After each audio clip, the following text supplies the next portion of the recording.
Hello friends, अज असी बना लगे हैं स्वीट कॉर्न तो वो पानी रखा है बॉयल। पानी साडा हो गया है बॉयल तो वो पावे स्वीट कॉर्न तो अच्छी तरह ना कर देंगे मिक्स।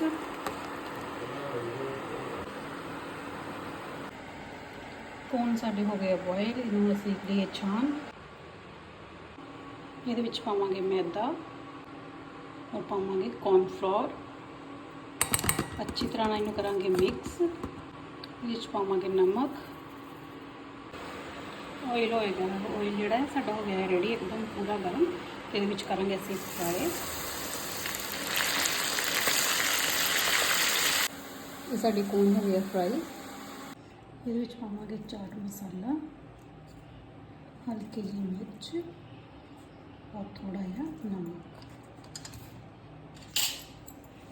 साड़ी किसी कॉर्न हो गया रेडी।